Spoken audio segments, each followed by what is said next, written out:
o que continua acontecendo em relação à corrupção no país? Ela voltou com tudo dentro desse governo Lula. Desde o fim da Lava Jato, já houve um enfraquecimento do combate à corrupção. A gente está num governo Lula, mesmo governo que teve os escândalos do Mensalão e do Petrolão, e muita coisa voltou, inclusive o enfraquecimento do combate à corrupção. Pessoal, o ex-juiz Sérgio Moro e agora senador da República faz graves denúncias a Luiz Inácio Lula da Silva, o presidente que agora está aí. O Sérgio Moro, ele vem em uma entrevista à Jovem Pan e faz graves denúncias. E eu vou colocar aqui para vocês, porque ele não só denunciou no tempo que ele estava na frente da Lava Jato, mas agora ele aponta os erros e fala o que o governo está fazendo para tirar o combate à corrupção. Ou seja, o governo ele não trabalha para combater a corrupção. Não, o contrário é a verdade. Ele trabalha para enfraquecer as instituições que combatem a corrupção. A Polícia Federal, por exemplo, está ao seu serviço e ao seu trabalho. E aqui ele vai dar alguns exemplos do que a Polícia Federal deixou de fazer. Ou seja, hoje em dia, dificilmente nós escuta dizer que a Polícia Federal prendeu. Não. O que nós escuta dizer é que a Polícia Federal foi no gabinete do deputado tal, do senador tal, a Polícia Federal está investigando o ex-presidente. É só isso que nós escuta. Faz alguns dias que nós não escuta dizer a Polícia Federal prendeu tantos e tantos quilos de droga. Então, é isso que ele vem denunciar e ele expõe aqui corrupções que está acontecendo dentro do governo em algumas estatais e eu quero deixar o vídeo completo aqui para vocês conferir. Antes, se você não está inscrito aqui no canal, inscreva-se, deixa aquele like, curte, comente, compartilhe. E se você quiser aprender como ganhar dinheiro aqui na internet de forma honesta, eu vou deixar um link fixado no primeiro comentário e na descrição. Clica, assista a aula que é totalmente gratuita e você vai aprender uma forma de ganhar dinheiro aqui na internet. Com certeza, se você aplicar, você vai ver os resultados. Então vamos lá para o vídeo agora com o senador Sérgio Moro. Mais uma notícia negativa para esse governo, mas é aquilo, tudo que acontece tem uma causa, e a causa disso foi especialmente o abandono da agenda anticorrupção pelo governo Lula, desde o início. Lamentáveis as palavras do ministro da CGU, chamar isso de conversa de boteco. Na verdade, ele devia se preocupar em mostrar resultado, porque esse tipo de situação no Brasil, em 107 lugares de 180 países, com pior nota da história, afeta a nossa imagem internacional, prejudica a atração de investimentos e o próprio ambiente de negócios no Brasil. A corrupção saiu do foco do noticiário, né? Desde o fim da Operação Lava Jato, o que continua acontecendo em relação à corrupção no país? Ela voltou com tudo dentro desse governo Lula. Desde o fim da Lava Jato, já houve um enfraquecimento do combate à corrupção. E a corrupção ela está sempre aliada à impunidade. Se você tem impunidade, a corrupção tende a crescer. No fundo, é sempre uma questão de risco e de oportunidade. Maiores oportunidades, menor risco, vai crescer a corrupção. O que esse governo fez no início? Foi para cima da lei das estatais. Obteve uma suspensão, nomeou pessoas-chave em cargos de estatais que estão dando aí prejuízos recordes bilionários sem que houvesse qualificação, ou pessoas com conexões político-partidárias que muitas vezes refletem em conflito de interesse. A Polícia Federal hoje em dia normalmente nunca tem prisão, são só buscas e apreensões, nunca se sabe o que acontece com o final das investigações, não há uma transparência em revelação das informações, o público não fica sabendo, não consegue acompanhar o que está acontecendo. Resultado, né? As prisões caíram, as condenações caíram, e o que é pior, condenações que haviam no passado de gente inequivocadamente corrupta, como, por exemplo, o Sérgio Cabral, têm sido anuladas pelo nosso judiciário.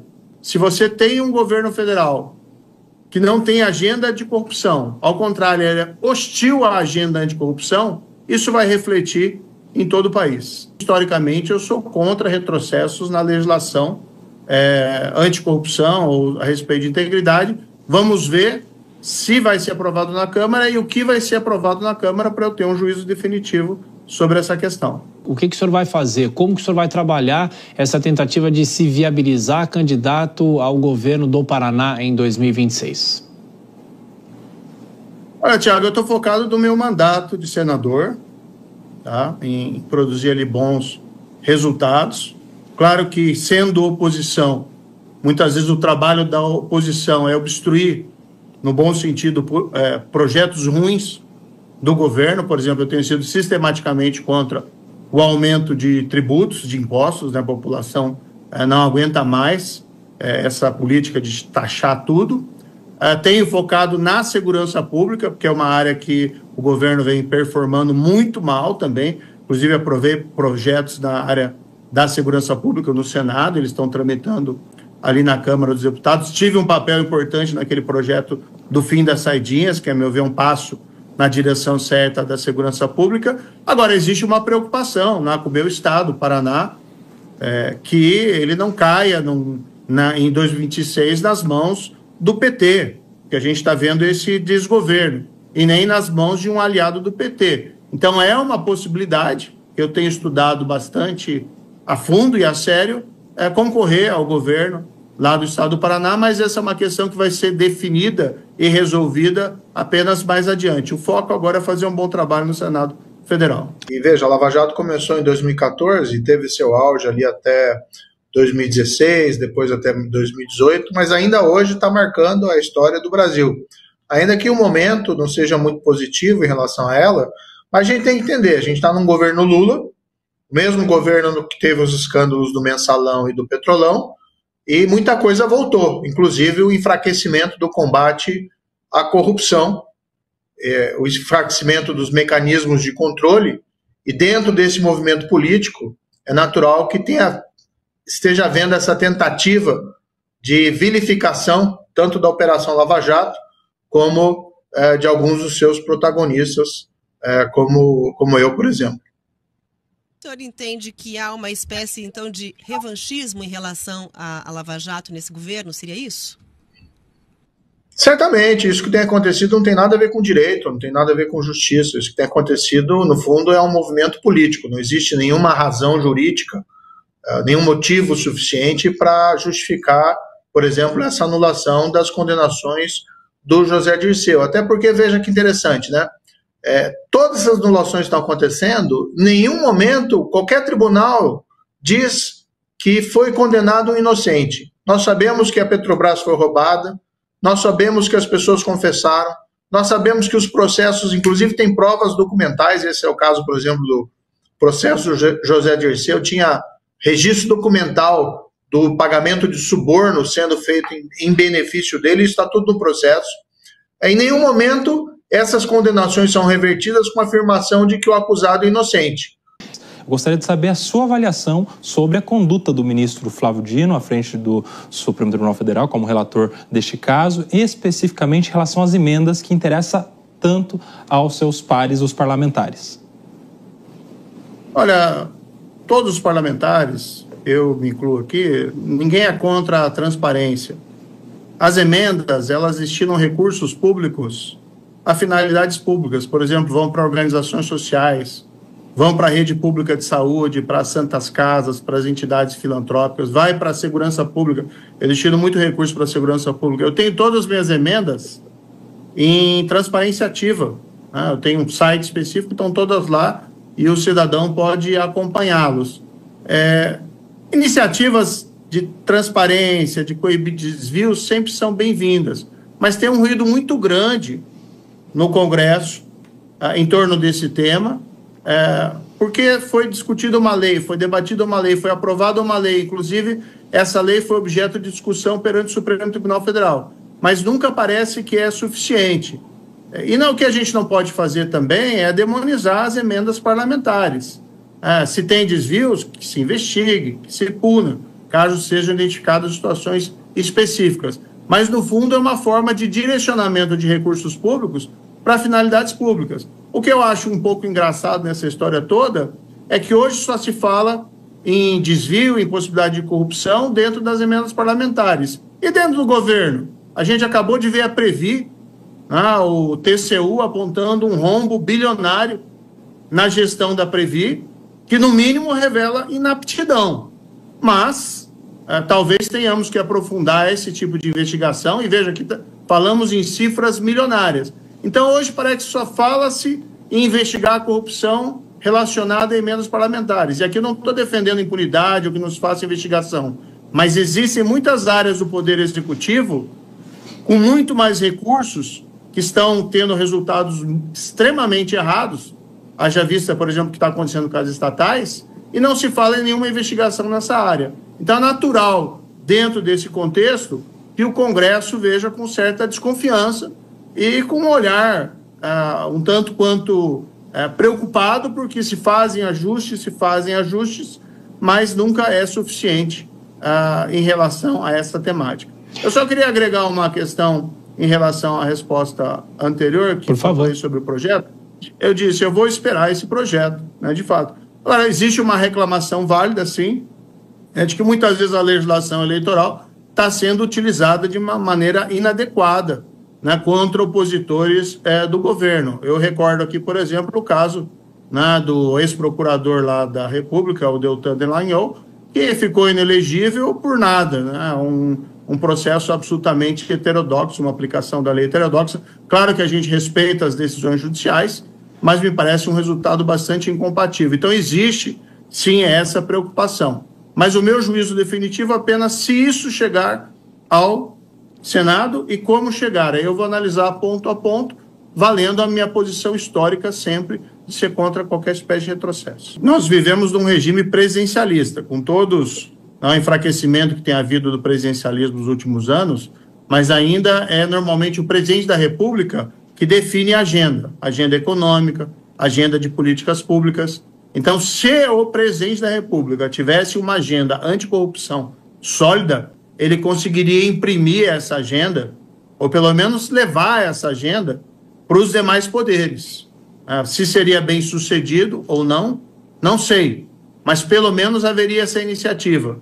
Porque dentro do parlamento, Dora, as iniciativas legislativas elas são muito fragmentárias. Eu, por exemplo, apresentei ano passado um projeto, eu chamei de projeto das leis das lojas americanas, para prevenir fraudes no mercado de bolsa de valores, para evitar aquelas situações de acionistas, investidores serem prejudicados em relação a fraudes contábeis como aquela de bilhões das lojas americanas. Nós aprovamos no Senado, está lá na Câmara, mas o trâmite é sempre muito demorado. Eu espero ainda que seja aprovado. Mas eu não tenho o poder de mobilização que tem um chefe do Poder Executivo. E aqui vamos falar a verdade, né? O Lula sempre foi, desde o início desse mandato, contra a agenda anticorrupção. Inclusive, ele fomentou perseguição contra agentes da lei que trabalharam na Operação Lava Jato, inclusive contra mim. Foi uma luta árdua lá para que nós evitássemos uma cassação injusta do meu mandato, né? Mas existe todo um discurso contra o combate à corrupção hoje. Veja lá o caso do juiz do Rio de Janeiro, o juiz Bretas, corajoso, decretou prisão, condenações contra uma quadrilha que havia simplesmente capturado as estruturas públicas do Rio de Janeiro. Hoje ele está afastado pelo CNJ, a meu ver, de uma maneira absolutamente injusta. Espero que essa decisão seja revista, como revisaram também aquelas decisões de mais curta duração de afastamento de desembargadores do TRF da 4ª Região. Mas nesse contexto, quem que vai querer investigar corrupção? Quem que vai querer proferir uma sentença dura contra um agente político poderoso, quando o resultado que se vê hoje são esses agentes da lei sendo perseguidos? O principal responsável por esse quadro está sentado na cadeira de presidente no Palácio do Planalto. O que faz um país prosperar e o que faz um país fracassar? A grande diferença, segundo eles, é a qualidade das instituições. Quanto melhor a qualidade das instituições, inclusive o respeito à lei, a adoção de políticas públicas consistentes, isso implica combater a corrupção, prevenir a corrupção, tanto mais chances o país tem de prosperar. Não é por acaso que o Brasil vem patinando na economia já fazem 20 anos. Nós somos um país com enorme potencialidade, mas nós vemos a todo momento essa fragilidade institucional. E essas anulações de condenações por corrupção, por lavagem de dinheiro, essa tentativa de se reescrever a história que nós sabemos que de fato aconteceu, é um retrato dessa fragilidade. E o grande culpado disso, né, Rafaela, é o governo Lula. Isso acontece por quê? Porque o Lula é presidente da República, porque é um governo que ele, de certa forma, abençoa essa desestruturação do combate à corrupção. Não foi só a anulação das decisões. Nós vimos o que o governo Lula fez contra a lei das estatais. Buscou invalidar a lei das estatais porque era o que deixava fora das estatais, aquelas nomeações puramente políticas de pessoas que não têm preparo técnico e muitas vezes foram colocadas apenas lá com objetivos escusos. O senhor vê uma perspectiva de futuro com esperança, basicamente, em relação ao combate da corrupção de colarinho branco no Brasil? Olha, nós vamos ter que fazer muito esforço para recuperar essa agenda política. Hoje, durante o governo Lula, é muito difícil, já que não é o foco desse atual governo, embora o foco não é nenhum, porque diz que não é um governo que não tem projeto.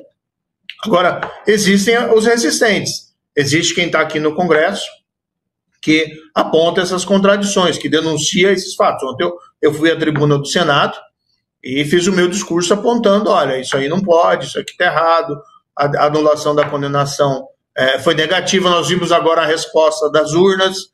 O tema do combate à corrupção é um tema perene e sempre vai estar dentro da nossa história política, seja do Brasil, seja do mundo. Nós estamos num momento ruim, num viés negativo, por conta da influência do atual governo. Mas eu tenho certeza que adiante nós conseguimos retomar.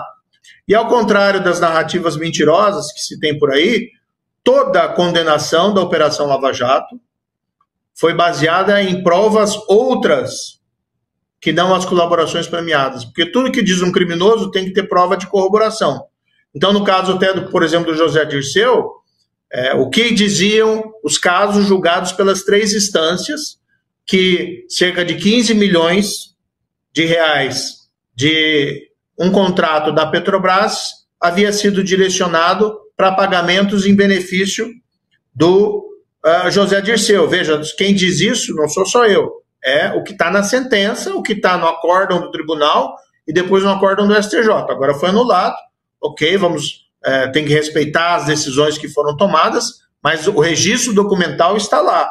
E o dinheiro só ia para ele, nunca voltava. Então, que espécie de empréstimo é esse que o dinheiro só vai e nunca volta? E tinha, claro, daí também os testemunhos, a palavra do colaborador, que era o intermediador de propina da Petrobras, e que dizia que aquilo era suborno, na verdade. Então, se alguém que pratica crimes não encontra barreiras, se a impunidade é premiada, a grande tendência é os fatos se repetirem. Vemos aqui, por exemplo, hoje no governo Lula, um desmonte dos mecanismos de controle. Nós estamos vendo até casos sendo divulgados envolvendo possíveis corrupções, subornos em tribunais, vendas de sentença. Não me refiro aqui, evidentemente, ao STF. São situações que aconteceram aí em tribunais de justiça, Mato Grosso do Sul, Mato Grosso, que estão sob investigação, mas que nos têm causado surpresa e afronta.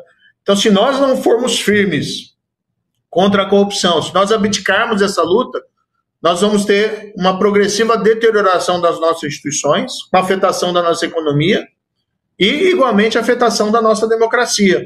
E se você quiser aprender como ganhar de 2 a 5 mil aqui na internet de forma honesta, assista o vídeo que está no link, lá no comentário que está fixado. Clica no link que está no comentário fixado e lá vai ter uma aula passo a passo de como você pode faturar. Não estou dizendo de uma hora para outra, não. É você estudar o método, aplicar e você vai ver os resultados na sua vida. Clica no link porque a aula é totalmente gratuita. Pessoal, tudo isso que o Sérgio Moro colocou aí é uma pura verdade. E já não basta os alimentos estarem subindo, a inflação, o dólar lá em cima. Já não basta o governo só andar mentindo, a Janja gastar dinheiro à vontade, achando que é a princesa do mundo.